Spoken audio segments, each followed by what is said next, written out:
National Missing Persons Week is all about getting people to understand that people are going missing, but how they can help?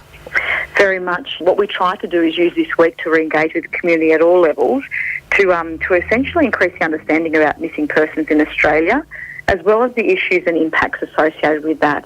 And I'm not sure if your listeners are aware, but we have more than 35,000 people who are reported missing to police each year. And even though it's one person every 15 minutes, and we live in an age of social media where everyone's meant to be more connected in some way, it is hard to believe that so many go missing and that they can simply just disappear. We focus on 3 groups at risk of going missing. Dementia is actually one of them, people living with dementia.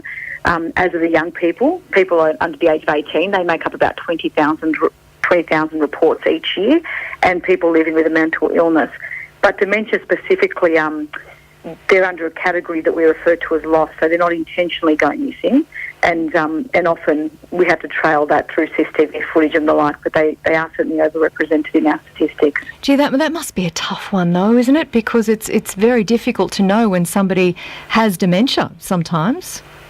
It is, and what we try to do as much as possible is when we're focusing on dementia as one of our key groups at risk of going missing, we partner a lot with Alzheimer's Australia, and in every state and territory there's actually a SAFE program. It's called Safely Home program, an organisation that you can actually get bracelets from that people living with dementia can wear, and that way that helps us if they are lost, that people can help them and actually understand, who they are, where they are, and there's a contact number there so they can be returned safely home.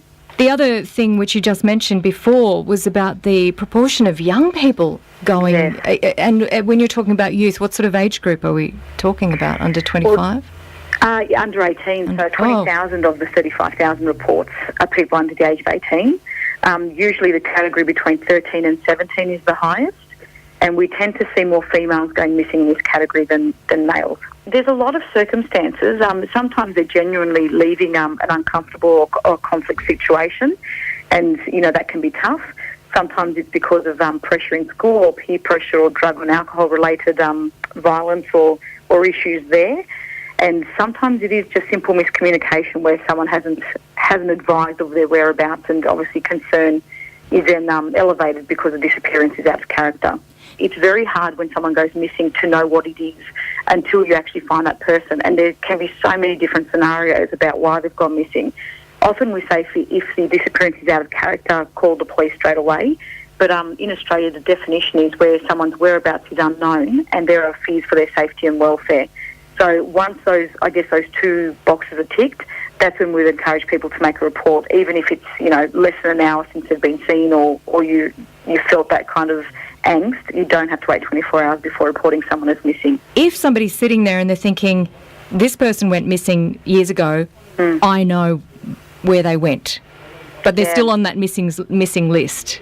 What I would say is go to our website, which is missingpersons.gov.au. We have all the profiles of the 2,000 long-term missing persons cases there.